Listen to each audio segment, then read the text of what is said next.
Welcome back, everybody. Dren 608 Plays. We're playing GMT's The U.S. Civil War here. I'm using the Vassal module 1.16. I had a quick update, but I'm not sure exactly what I was updating here.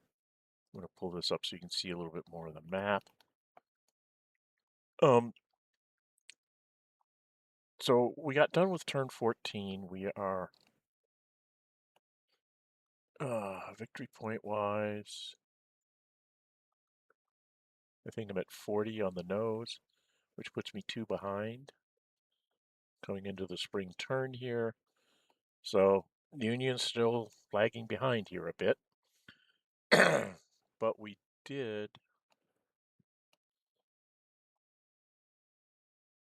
have advanced down into northern Virginia and pushed Lee back into Richmond. So we have some stuff going on up here. So the push in the east is kind of working. The push in the west is just stalled. I just can't seem to get anywhere with this. So, yeah, that's going to be an issue. Let me see if I left myself a note on what this quick update is. Oh, by the way, if you like what you're seeing, please hit the like button. Please leave comments. Share it with your friends. And if you haven't subscribed already, please subscribe. It helps small channels like myself keep going. And let's go forward here. So I forgot to take this off.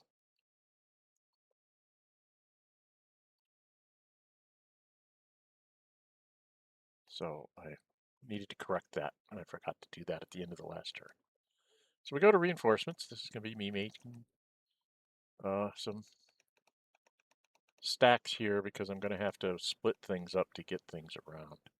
I'm going to upgrade the Nashville fort. It's taking a chance that he might march on me, but we're going to go for it. And then we get our cards. I think I put everything back in the bucket and then pulled an any and an east. Okay. And then over here, I get the one out of the naval pool, and it goes up into Chesapeake Bay. And the Confederate arsenal will go in the Alabama. I made a copy of one, and then not sure where I put it. Oh, I went ahead and just made Talladega bigger, trying to get him to divert northward from coming straight across and into Georgia. This is their die rolls here. So 4 plus 1 is 5, 5 plus 1 is 6, and 1 plus 6 is 7. So they're at 13 arsenals, because I've captured 2. That's why they're not at the turn number. 65 BPs, based on, because I have 35 actual resource hexes, then I get 2 for arsenals and 3 for the Mississippi. That's why I'm at 40 total, but I only have 35 resources. He has 13 arsenals plus 4, 6, and 6. That's the results of these here. Where's the combat chart? So I had a 5 and a 6. So those were each 6, and then I had one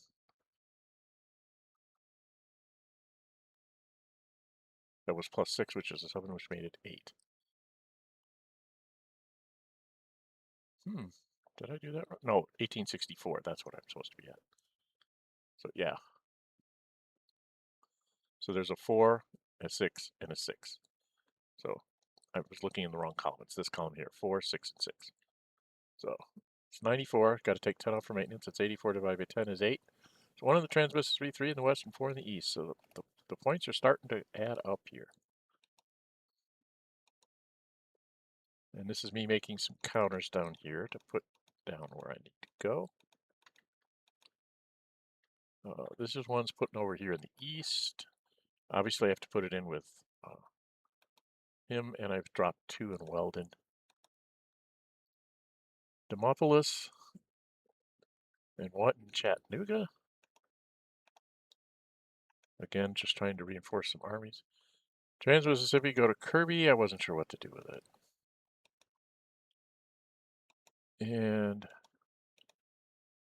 cards, Confederate cards. I'm not sure if I put these on the back. Yep, I put them all in the bucket. Got an NE and a West. So that wasn't too bad. And then their naval reinforcements is 2 die rolls. One tells me what I'm going to get here. There's 1d6 tells me what I'm going to get. And then the 2d6 tells me where it's going to go. So I got a river flotilla in the 4, Louisiana. So I copied that and I said, where the heck am I supposed to put it? And I couldn't think about, I figured I would put it in this port here to help block movement across those 2 river sides. So he has to go around it. Because Grierson is still there and he might start running around here and cutting supplies and doing weird things like the Confederates have been doing to the Union. And then we've got to replace displaced units. So Schofield went to Natchez. And then I put down the militias.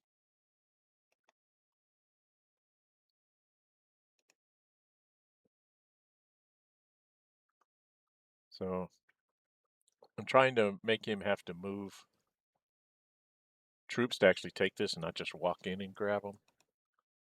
2 generals in the east. I really didn't know where to put them. I think I dropped them both in Weldon. No, I put him down in Wilmington. And the other one over here. Put a defender here. And then I'm going to move Breckinridge out, I believe, in the strategic movement phases come first. So that's just reminding me what my numbers are. And then the Union. I put all the naval ships in one place. And this is me roading. This is a road movement down to Curtis. I river 1 from St. Louis and 2 from Cairo to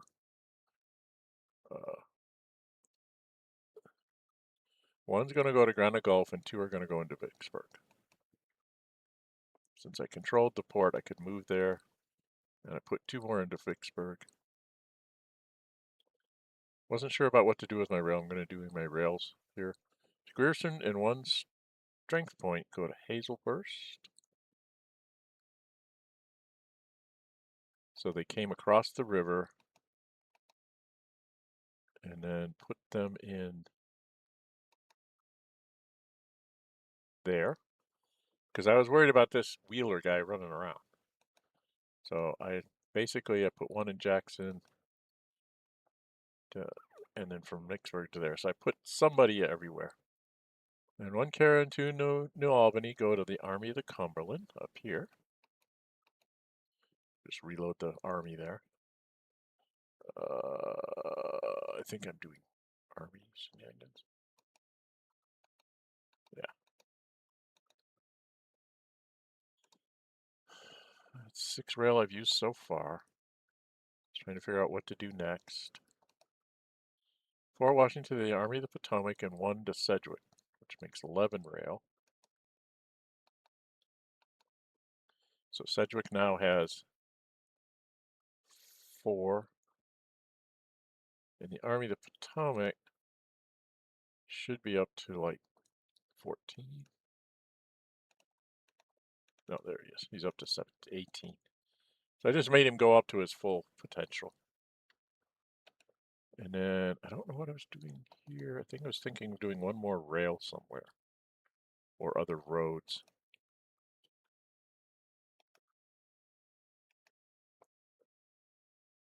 Instead of taking 1 down to them, I put all the naval moves, all the ships in from Fort Fisher to the bay instead of the other way around. And Burnside with 2 strength points went to to this place. So I moved him to there, and then I took 1 strength point to Wilmington from Washington with Butler. So I have somebody defending this fort with 2 strength points and Butler, which is a pretty good defensive force considering what he can attack with. He'd attack at most at +3. I would be +4 in defense. So, yeah, he's not going to take that fort. And then 1 strength point was to Sea Bay to make this a 3. So I could possibly do another invasion somewhere. In west, I took 1 strength point to the Army of the Tennessee.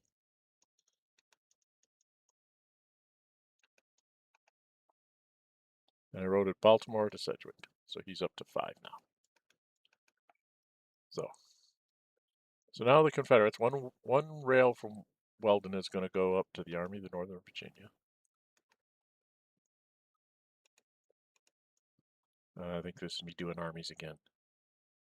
Right. So I was trying to get myself into the three die column, like the Army, because the Army of the Cumberland's in 3 dice. Tennessee is only on 2 dice because I'm having trouble getting a rail line hooked up to where I can rail things easily to them.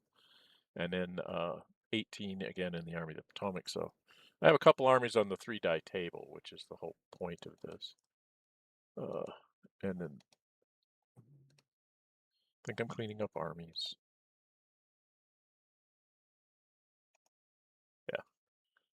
And 1 strength point from there went into the Army of Tennessee. That's the one I put up there in Chattanooga. And from Madison, Florida to Tallahassee. This was my other thing I had to remember to do so he can't just walk in and take it from me. He's got to fight for it. I have 4 rail left because I've only used 3. 1 here, and 1 up here.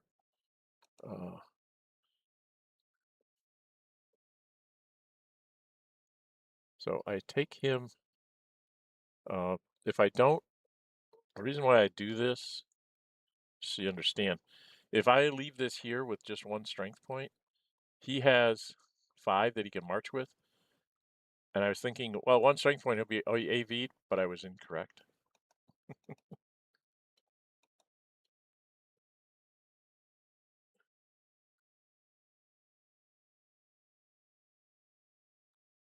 Just trying to figure out where to put this last strength point. I tried Washington, North Carolina to try and keep him from doing some kind of an invasion here and then walking around and taking New Bern and then starting to like walk across North Carolina. I wasn't really sure what to do.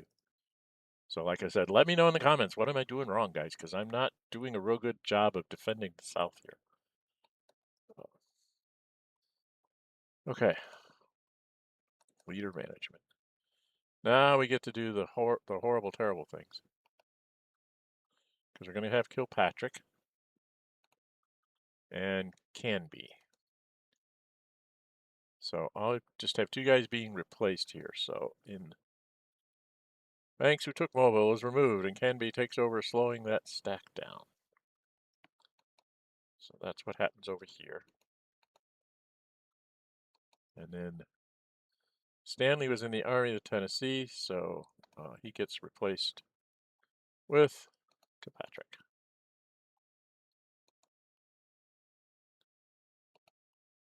And then I think we're on to the Confederates now. They have 3 replacements as well. So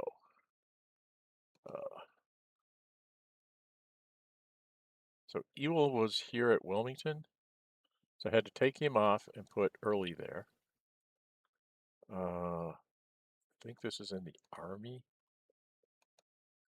Yeah, Hampton goes into the Army of Northern Virginia. Polk gets replaced by Stewart. So there you have that. And then I forgot to do the rearranging of leaders for the Union. I wanted to put Branyan here so he could try to intercept Wheeler if he moves. And Canby I put to St. Mark's so that he could actually try to attack at Tallahassee if I wanted. I could like maybe ocean move a strength point in there for an AP and then have him attack or something. Breckenridge went to the Army of Northern Virginia, and Kelleborn went to Tallahassee. So I take Kelleborn there so he can attack back. And I put Breckenridge in the Army of the Northern Virginia. So, because I'm going to be basically doing, if I have to attack, I can attack with +4 here, and I can defend with 6 because I have three general army right now. And we're to action cycle 1. So here we go. It's a 2-5. The Union gets 3 differential. And I'm like, let's try to contain Wheeler. So he's doing his job by forcing me to have to do things. So I go here. Now that lets me intercept. I'm going to be able to intercept either way here. Wherever Wheeler moves, he gets intercepted unless he goes back across the waters into Arkansas, which at this point I would welcome because then I don't have to worry about him being on the West Bank. So, and it can be tried here. I'm going to try it with a Tennessee East card. I am not putting the cards on the board anymore. I just move them over here. See? So I'm just moving them on the card pop-outs rather than putting them on the board and trying to remember to put them back on the cards. It's like it's easier just to do that way. You could try to, but I put a general there to have a chance to stop this, so I hold. Would have been nice if I could have gone first and gotten entrenched, but I couldn't do it. I used the East card, so Union is 1 column 3, 1d6 plus 3. Well, let's bring up the chart. So 1d6 plus 3 is a 2. Plus 3 is a 5. It's a star. Ouch. Confederates on the 1 column with +1. They rolled a 1, so they got a 2. They got a diamond, I got a star. Star beats diamond. So, they retreat 2 hexes and they're demoralized, so they'll go back to Madison, Florida. Did I remember to DM it? Yes, I did. And I can't move anymore and spend MPs. I'm still really hazy about the control mechanic because I ended my turn there. So I technically control the hex because I'm in it, but I don't think I control it for victory point purposes. It's really, I guess I'm overthinking it, but it makes me feel like I have to spend movement points to actually control the town. So that's the way I've been playing it. So that's 2 action points I've used. I've got 1 more to use. And I think, yeah, I take Burnside and drop him in Georgetown with 3 strength points. 3 AP is Amphibious assault there. No, don't need ships because there's nobody there. And this now makes him have to do something. He's got to do something about this. He can't let me just sit here because my next turn can go 1, 2, 3, and then 4 to capture Charleston. And once I capture Charleston, you know, that's going to be a problem for him because this would be isolated and have to start rolling for surrender and so on and so forth. So that's why I did that. And I also could just run north too. I could go 1, 2, 3, 4. You know, he's got to do something. That's the idea. He's got to do something. If I run the guns at mobile and make it to mobile, I will isolate the fortress. So going to try it. This is my free naval action point that you get with the advanced rules. So I took, then once they can do is a 1-star, so I have to take 3 naval strength points to make sure 1 gets 1. I threw in the leader at 2, but I didn't know. I think that's because I was afraid it'd be isolated.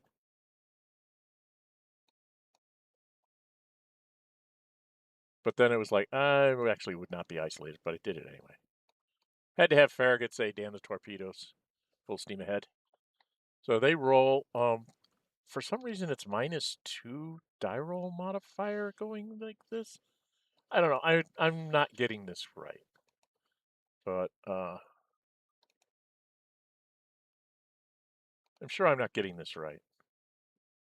for running the guns. But he rolled a 4. So even if he wasn't -2, if he was only -1, he still would just do a damage. So I have to damage a guy. And I have to put him back here. Because he has to go back. In the running the guns, if you get damaged as you go by, you have to go back where you started from with the damaged ship. And then Farragut ends his turn immobile. Now, according to what I read in the rules and the special hexes, by him being here, and the fact that he's actually not isolated because he can go this way. He will be low on coal because you have to have a supply, as far as I understand it. He has to have a supply to the sea, but he won't be isolated because he's in the right hex. Okay?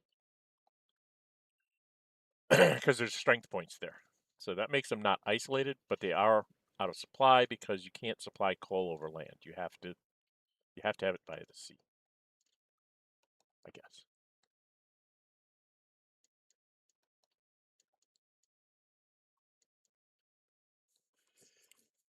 Then you get a low coal marker.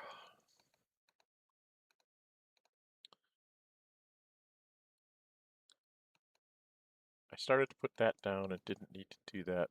I don't know if I ever found a.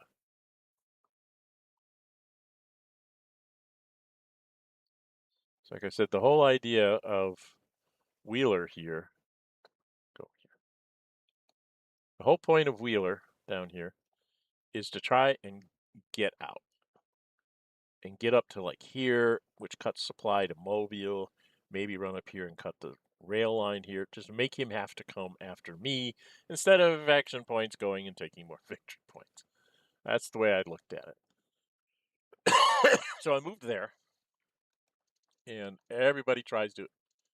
Both Brennan and Grierson are going to try to get him. So Brennan did not.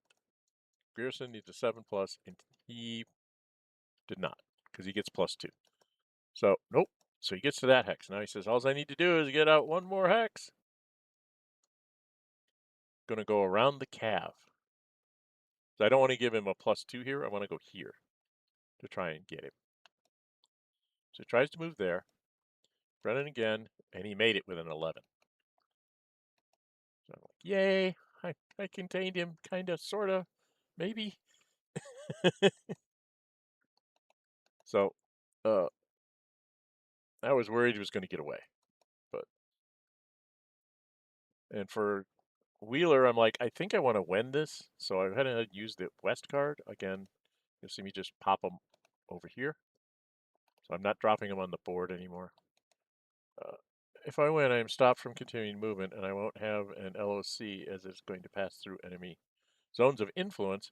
So then I decided maybe not. I'm going to save the card. So I think I put it back. I said, no, I'm not going to use a card here. So I'm on the 1 column, he's on the 1 column, and we just roll dice. Confederate is a 4, which is a 5, which is a star.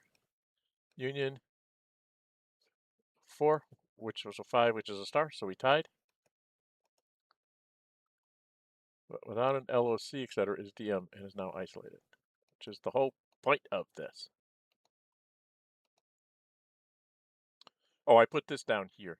Did I put a low coal on this? Yes, I have it just tagged there. But this thing is now isolated. That's what I was doing there. Okay. So I managed to stop him. What to do about Burnside? This is me trying to figure out. Hope for initiative next AC, so I think I'll move militia and rail. Rail move early 2 strength points to Pineville.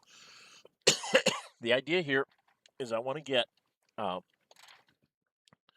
trying to minimize the damage from the Union naval stuff, but I'm just not doing a very good job of it. So I railed him to there, then I put the militia in under the entrenchment.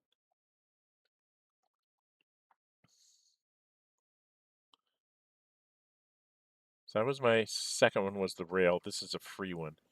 And I said, remove the DM from Claiborne in hopes of attacking Tallahassee back. So I said, let's... Again, it's like I'm hoping I'm going to get the initiative so I can go back and beat on Canby with a card. Okay. Can't rally Wheeler because of supply issues. That's 3. Now supply issues. So this is Wheeler, and this is where the whole isolation thing and everything comes in because it's not winter anymore. So it's not going to be that bad. He gets +1. He's -1 for his attack rating. He's +2 for being DM'd. I said BM'd. And +1 for woods. So it's a net of +2. 2 +4. Let's see, where's the chart? That's a supply chart, I think. Yeah. So he's on the 1. He rolled a 4. He netted a 4. If he'd have rolled a 4 with the +2, he would have lost the strength point. And being isolated, he would be 2 turns out.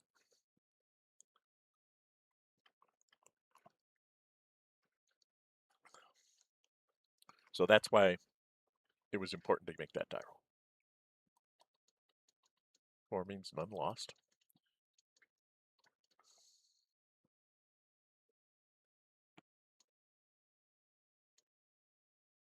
So this, I think, is the surrender die rolls. Surrender, I don't think it's listed on here anywhere. Here's the surrender table. So you get plus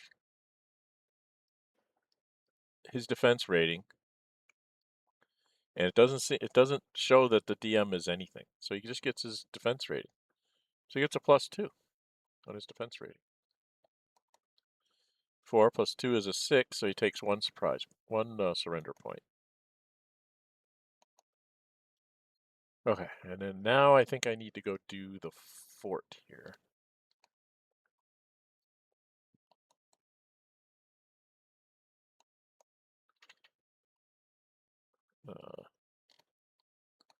So the fort,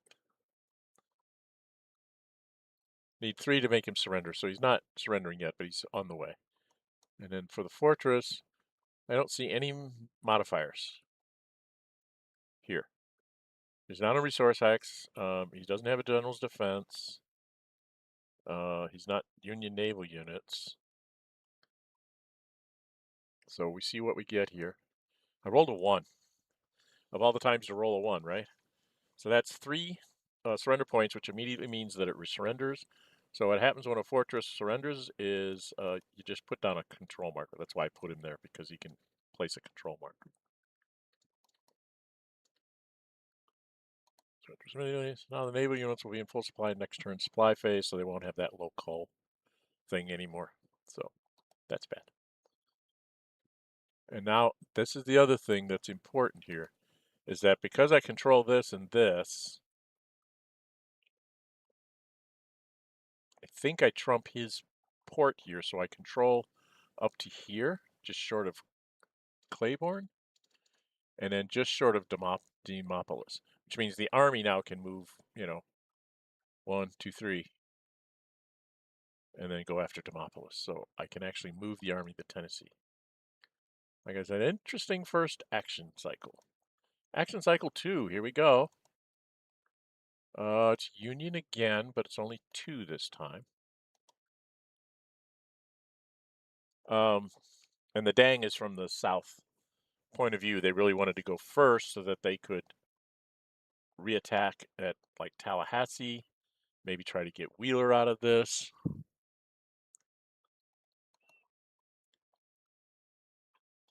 So I said, take low-hanging fruit.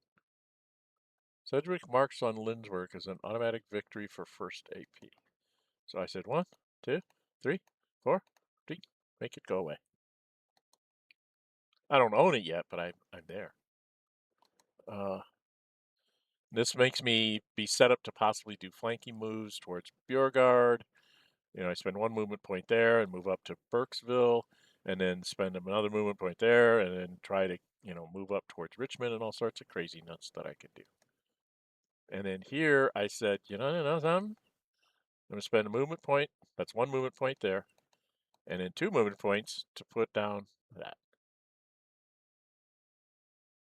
We leave early defending and control then entrench Tallahassee rather than trying to, because I only had 3 strength points. 3 to 2 was not really a good option. So they have 2 action points plus cards, and that is something. So Confederates get to go. Way shorter troops in the east, and if I dilute the army of Northern Virginia, I could lose Richmond and more. So if I don't do something, the Union will cut supply sooner or later. Early could use the any card to get +4 on the 2 column, but Burnside is 3 column +2. A tie or a loss would be very bad for Early. And the reason why he's +2 is because of or into or out of a marsh hex with or without a road. So he is, I get an extra +1 because I'm sitting on a marsh hex. So attacking in there, he's +2. Best I could be would be +4. And if you look at the charts, 2 + 4, the best I can get is a 1-star. He's 3 + 2. I mean, he needs to get a 5 to get a 1-star. I need to get a 4. It'd be a nearly one thing. And if I end up with a tie and losing a strength point, I'd only be a 1 and he'd be a 2, and he's in full supply because he's sitting on a port. So he could possibly then next action phase come after me and blow me open because he'd be 2 to 1. If he wins that, then he could go 1, 2, 3, 4, and still end up being in Charleston with a LOC here. And Charleston has no defenses. So it'd be 2 to 1 and then 2 to 1. So that could be very bad for me. So I do not want to do that. Actually, he would be +2 because of marsh, attacking out of the marsh. But so I thought about it and I said, maybe this is the right thing to do. You guys need to tell me, what am I doing wrong with the South? But he moves over here to Burkeville. I thought about moving to Burkeville and entrenching, but I'm only 2 strength points. He's 5, 6 actually. So he could possibly still march down here and just by virtue of column difference, kick me out and make me take strength point losses, which I'm trying to avoid. But Wheeler is probably going to die anyway, so I thought, let's try and move. He's got 1 less movement point here, so he moves 1. And they both try to intercept 8+ and then 7+. No, but I did intercept with Gerson. So the cab is there. He attacks me. If I win, I would get an LOC, but best I can get to is +1, 1 general, +2 card, -2 for the DM. I think I need to try to use the West card now because if I can get into this hex, even though I can't move any farther, it would be 1, 2, and then I have LOC. So I won't be isolated and foraging anymore. So it's like, I think I need to do that. Then he's got to move around to cut my supply again. So Confederates are 1 column with a +1. He rolled a 1. Of all the times to roll 1s. But okay, 2 is bad, very bad, just a diamond. Union is a straight D6, rolled a 3, which is a diamond. So it is a draw. Wheeler doesn't have a supply line anywhere, so suffers a DM and is already DM'd. Loses a strength point. I could leave him on the map, but I think I'll take my 2-turn hiatus. So surrender goes there, that goes there. Wheeler goes over here, and I flip him. Because he can't come back next turn, he's got to come back the turn after. And get rid of the thing. And it talked about when you're out of supply and isolated and you lose a cavalry leader, it takes him an extra turn to get back. I don't know why, but that's what it says in the rules. I think it's to keep them from doing really weird stuff. Running around doing something weird and being out of supply and isolated and not caring because they're stealing a victory point or something at the end of a turn. This makes it so that they aren't going to be around for a couple turns to do that. I don't see any really good moves here for the South. I really don't. I moved him to Burkeville. So I went ahead and tried this because I can go 1, 2, and then entrench. So 3, 4. So I'm 2 strength points and entrenched. So we'll see if that works. Action cycle 3. Okay, it's a 1, so it's 1 per theater. And then I forgot that at the end of the first action cycle for the Union, that fort was supposed to actually be completed. I'm going to try to take Holly Springs in the west. So I go 1, 2. By moving into the hex, I'm 5 column plus 1 Confederates plus 2 column plus 3. Get a card play here, so I will hold. Not going to play a card as the any might be handy for the east or crossing further south. Confederate 2 column plus 3. Let's pull up the chart again. 2 column plus 3. It's a 4, so that's a 7. They get a 1 diamond.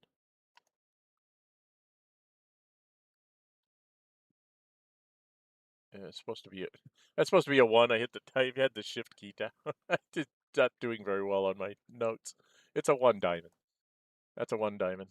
And then on the 5 column over here, plus 1, all I need is at least a 3 to tie, and a 4 or better, and I win. I rolled a 2, plus 1 is a 3.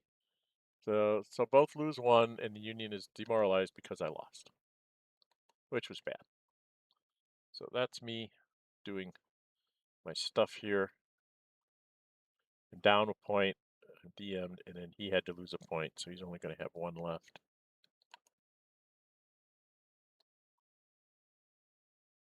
So he's holding, but still just. And then I go east.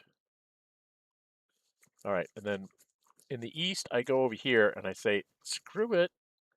I'm going to leave a strength point behind. I'm going to attack him with 5. And I do try to hold. They drop the any card, so they're 5 plus 2 on the charts. 5, column plus 2. Minimum's at least going to make him lose a strength point. And if I can get a 5 or a 6, I'll get 2 and take him completely out. Confederates on the 2 column plus 3. So he's probably going to get a strength point on me. So I rolled a 5. Confederate again, so 1 diamond. Getting those 7s. And Union rolled a 6. So 6 plus 2, or plus 2 for the card, gave me a 2-star, and that takes that out. So bad things happened here. Beauregard gets put over here in the displacement box, and Burke was 1, 2, 3, 4. Had 1 movement play, and I started at 2 to 1, so I can take control of that particular town. And then Curtis went there, dropped off a strength point, and moved himself down. Slowly getting closer to Shreveport.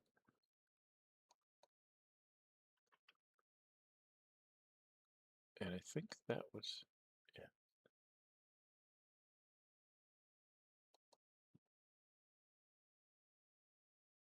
So I put the naval strength points. I pulled them out of Mobile and put them all up here in the Chesapeake Bay box so I can use them maybe for an invasion or something. Confederates get to go. They have 1 in every theater. If I leave Holly Springs and Corinth, then the Union can Navy both X's next AC. I was wrong here. This was a mistake. It wouldn't have been an automatic victory. I was thinking 4 was enough for an automatic victory. You need 7 to 1 if it's a strength point. It's 4 if it's a 0, if it's one of these here. Can we do this? If it's one of these things, then it's 4 strength points. But if it's one of these things, you need 7 to 1. So I was totally not thinking clearly. So that's definitely a problem. Trains Mississippi, I didn't see anything to do there, so I said just pop the training up. What do I do here? I don't have strength points to stop the encirclement. Have to risk garrison of Petersburg, I guess.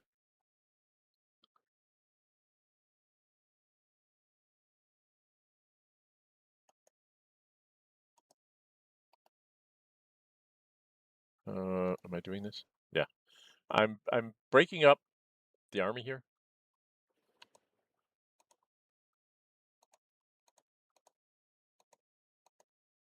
And I put D Hill because he has the 2 because he can intercept, he can react with a +2 because he's got that defense rating. So he can react back to Richmond if he comes across, and he can probably defend against this twit, and then I think I entrenched him. Right? 9 is same as the 12. You know, I was at 13. If I take down 1 strength point, 12 is the same as a 9, so I figured I'd just leave it there and put 4 guys here to try and slow down the ability of the Union to encircle me. On to action cycle 5, or 4, here we go. Oh dear. Union again with an on to Richmond. Wonderful. Yeah. So.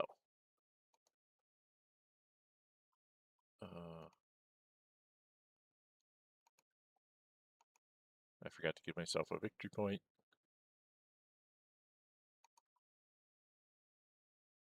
I got to try to pull Lee out of Richmond. So I'm going to do something stupid here.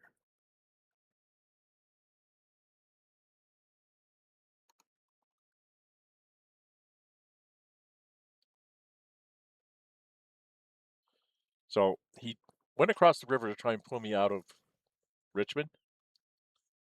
And I thought with the Army of Northern Virginia, I didn't really want to fight him because I'd have to have both guys intercept in that hex.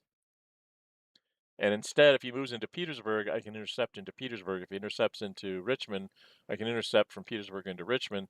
So either way, I have all my forces in the combat and only have to roll 1 die instead of 2. So that's why I did it the way I did it. I'm going to go for Petersburg because I have a 4 to 1. I have a 2 to 1 there, so I could keep moving. So it was 1, 2, 3. I could go 4 to take control and then 5 to move out adjacent to the Army of Northern Virginia. So then they'd have a long way to run to like go grab Fredericksburg or whatever, but they'd be giving me Richmond if they did it. So, and he reacts with +4, definitely makes it. So we have ourselves a big old battle at Petersburg. And then for the combat video, I think I just combat part of the video, I'm just pulling everything into the army cards so it's easier for us to just look at everything. So here we go. Leaves on the 13 column +8. He has 6 from the generals, 2, 4, 6. Does it work over here too? Yeah, 2, 4, 6. And he also has the entrenchment. So he's +8. So here we go. 3, 3, and 5. A little bit better than average. Right? 11 and 3d6 is an average like 9 or 10. Yeah, 11's in the average range. So yeah, 3.5 is the average on a d6 distribution. So yeah, that sounds about right. So it's usually like 10.5. So 11 is still in the average range, but he gets +8. So that's ridiculous. +8 on an 11 is a 19. He got a 3-star. It's like, oh my Lord. And the Union Army is on the 18 column +4. And that's because I can only add 2, 3, 4. And if you look at my cards, I don't have any cards left. So there we go. So 3d6 +4. And I got a 6, a 2, and a 5. Way above average. So that's 11, 12, 13. And then add 4 is a 17. Right?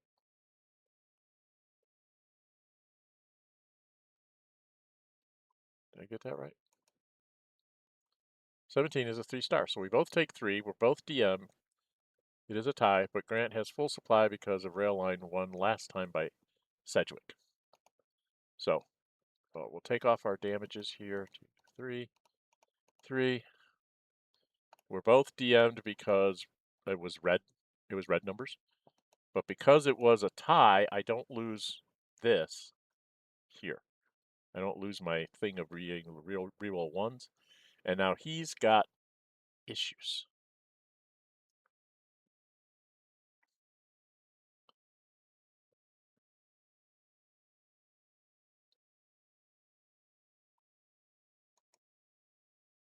And that was just the first action point.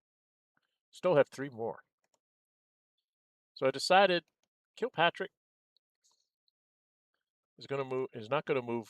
The Army of the Tennessee is gonna move. It's gonna go 1, 2, 3, 4, 5. I just put him there to make sure I could lay down the control marker. So it was 1, 2, 3, 4, 5 for the Army, and there was no way that Demopolis was going to cross the river to get trounced by this army. They want to be in their entrenchments and make them cross a river and everything else they can do. What this does is it now controls the river over here on this side. So the only thing he controls is this river's hex side. And then I moved up here to try and take out Columbus because it is AC4. So I'm trying to snatch a victory point here. So this is my 3rd action point. He's on the 0, 1 to come. He rolled a 3. So he got a diamond. I'm at +1 because of my leader. And I rolled a 6, so I have to stop in the hex, but I take him. And then over here, it had to be displaced. That's why I bounced over there. Free naval action point is going to attack Jacksonville. The idea was if I win this fight, I would use my 4th action point to invade at Jacksonville to take another victory point. But as you will see, he has 2 naval strengths from the battery, so he's 1d6. Rolled a 5, which is 1 loss. Union was on the 4 column +1, so 1d6 +1. I didn't have a card to be able to use the ironclads, so I could only go with the Navy. I rolled a 3, +1 is a 4. So 1 loss. There's nothing for them to use. And I lost 1 too, so it's a tie, so I have to go home. So that's why that was bad for me. So I go home, and then I think, I remembered to do it this time. Put the guy in the loss bucket. So I said, what the heck, I'm just going to move 1 strength point over here to Blakely. Because it's like 1, 2, 3. Because he has a generic general. So that's only 3 movement points, but it's 1 + 1 to get across. So it's 1, 2, and then the 3rd one just to take control of it. So I'm trying to make sure I can grab control of things. My next thought was if I don't get anything decent, I could possibly move this guy 1, 2, 3, or 3 to Sparta to try and start cutting this guy off from supply. Because then he has to go 1, 2, 3, 4 to get to here, or go up the rail line. If I can cut off Sparta, then he can't LOC himself out. He becomes isolated, and we can maybe win a victory point the easy way. And then I think we're at our Confederates 4 action points. So, what do I do?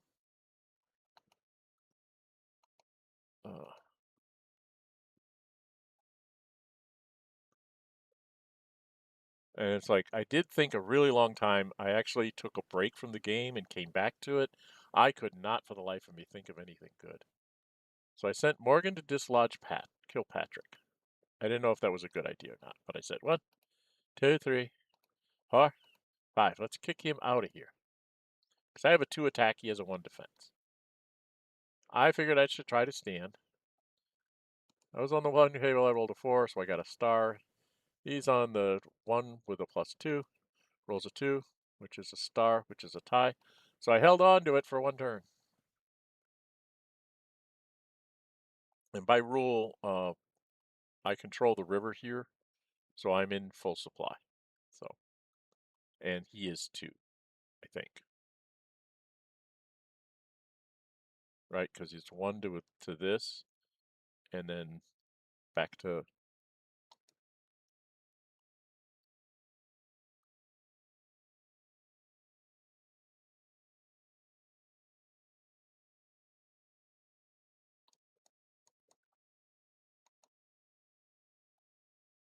Could try early versus Burnside, but if win, Burnside retreats closer to Wilmington.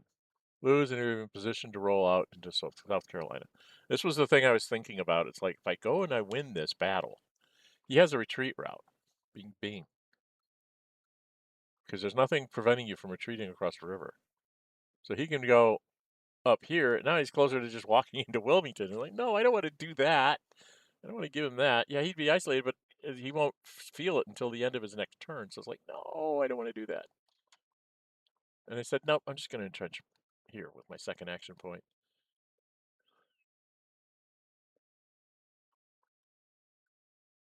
The Union action point set on taking ports might save the Heartland.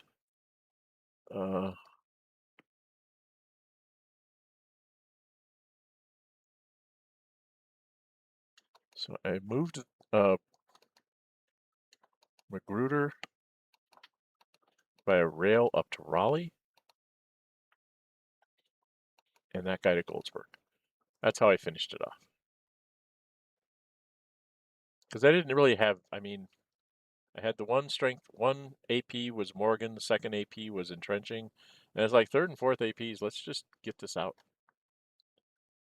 Get them inland so that I can maybe build up a little bit of a defensive force.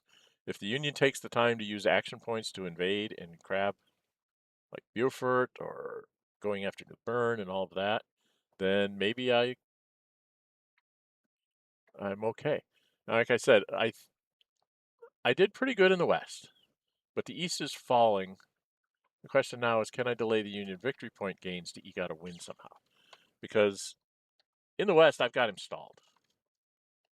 Right? He hasn't taken Corinth yet. He'll get Holly Springs next turn. This was a mistake. I should have left the guy there because he only has regular strength points. But I think long term, this might be safer because then it's easier for me to retreat to Decatur and just like slowly but surely only give him one or two a turn. At some point, he's going to come across here to get to Demopolis, right?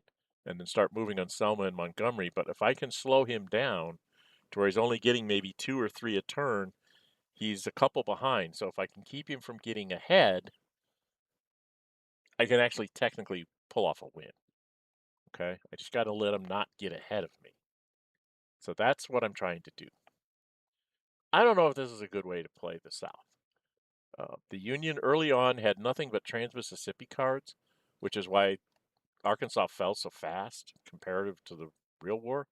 Because I would like pull 2 Trans-Mississippi cards. What else am I going to do? Just attack and just blow things up and keep running. And that's how I ended up getting all this so quickly. Camden took a while to get, but I had Little Rock and Arkansas Post like sometime in 1862, I think. And it took me 1863 to get to Camden, and now we're in 1864. I can't really go much farther. I'm kind of stuck here. So we go into the end phase. This is me checking for control. Make sure that I get my control markers down. Got that one. And I was like, no, you don't place a control marker, dummy. You do that. What am I checking on here? Oh, doing victory points because I just picked up a victory point. Control there. I was trying to make sure I had control up here. Lynchburg, so I get another victory point. So I'm creeping up 43. And I needed to be at 42, so I'm going to be 1 over, I think. Then we go around rallying, doing all the DMs that might be around. No automatic 30 victory points. Confederate have 62 build points because I get 3 for the Mississippi River and 2 for the Arsenal, so he's at 28 down. Okay? Or 38 down. he's down 38 victory point, 38 resources, but I get an extra 5 because of the arsenals and stuff here. So, and Mississippi River. We do naval repair, which makes that guy become a 1. And the Confederates have 1 IC under construction somewhere. I think. Somewhere. They have an IC under construction. It says that they do. And it completed Alexandria, LA. Right. So Alexandria gets completed. So he's going to have that there. And then we also have 1 here in Galveston. So what's left of the Trans-Mississippi is fairly well fortified against anything I can try and pull off on it. But at this point, I'm not really trying to push over there. I'm trying to push in the west and the east. Just showing units in stacks to give you guys a chance to take a look at what you have here. Okay, I'm supposed to show these to you. They're not showing up when I click on them. This is what's here. This is what's here. This is what's here. So you guys can take a pause and take a look there. This is what's in Savannah. You know, it's a troop. Strength point, couple strength points. There's strength points in each of these spaces. Well, it's only a militia here, but this thing helps defend it. We've got Claiborne over here. So I really don't know what to do with the South. Of course, the South has the army in Petersburg entrenched, but we've got a riverboat in here with the fort. So one victory point ahead of schedule, knocking on Richmond's door, stalled at the edge of Alabama and central Tennessee. So definitely a different history of the war for sure. I got to delay the Yankees long enough to squeak out a victory, or if the steamrollers of Union armies get enough APs to do what needs done. It's really going to come down to how many APs you get. The generals for next turn, so I'm going to jump down here. Pull it over here, and I'm going to pull down. I'm going to zoom in a little bit, I think.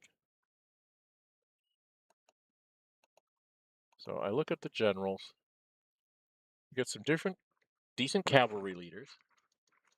And Sedgwick, a hero of the Shenandoah Valley, is KIA'd and replaced with a less fast general.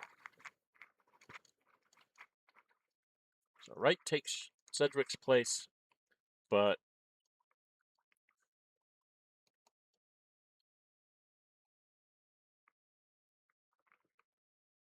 they're going to lose the army in the Army of Tennessee. This is going to be bad. I have this great defender here in Johnston with Taylor and Stewart. It's like I got 4 on the defense, and I'm going to get Hood. Hood's great for attacking and running in a hurry, but he has 0 defense. So it's going to be an issue. And that's the end of turn 15. So I don't know what I'm doing wrong with the South. It feels like I'm doing pretty good in the West, but I'm just getting totally steamrolled here in the East. And I'm not sure exactly why. Other than the Army of the Potomac didn't take enough losses early on. Because this position here is what I would expect to be like near the end. Not in the first summer turn. I'd expect to be looking at this position in the East here in the summer too. But then again, the West would be much more disintegrated. So I've held up pretty good in the West, but in the East, I'm just falling apart.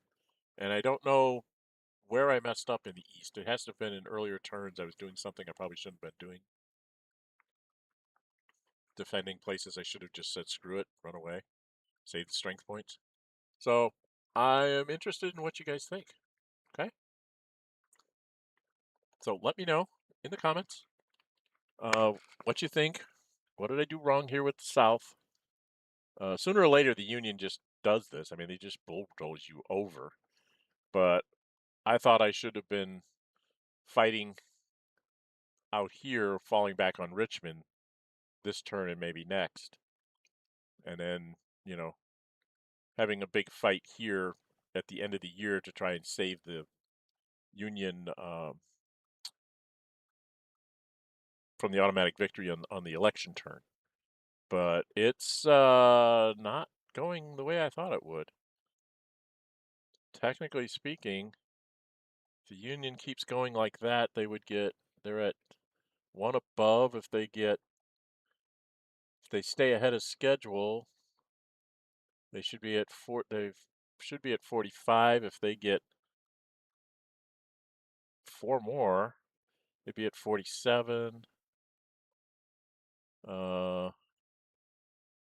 They could be well up around 50 by the end of turn 17. So that could be a problem. Of course, I've already played turn 16, so I actually know what's going to happen. But I'm not going to tell you. You can watch the video. Okay? So if you like what you're seeing, please hit the video. Please hit the like button. Please leave comments. Please share it with your friends. If you haven't subscribed already, please subscribe. If you do subscribe, hit that notify bell and select the all button underneath it, because then you'll see not only when I'm posting videos, but you'll also see when I post up polls for like, what do you want me to do next? That kind of poll. I tend to do that fairly often. I only get usually 4 or 5 people to actually vote on those, but if it's only 4 or 5 people that tell me what they want to see, then I will take their vote, and that moves to the top of my to-do list, so to speak. So it's up to you guys to let me know what you want me to do. Okay? All right. Yeah, and I got a couple of Union strength points here that I need to like get moving southward. But I just don't have the oomph, the movement oomph to get them where I want them to go. Anyway, that's it. We'll see you in the next turn. I'm Dread608. Until we meet again, stay safe and bye-bye.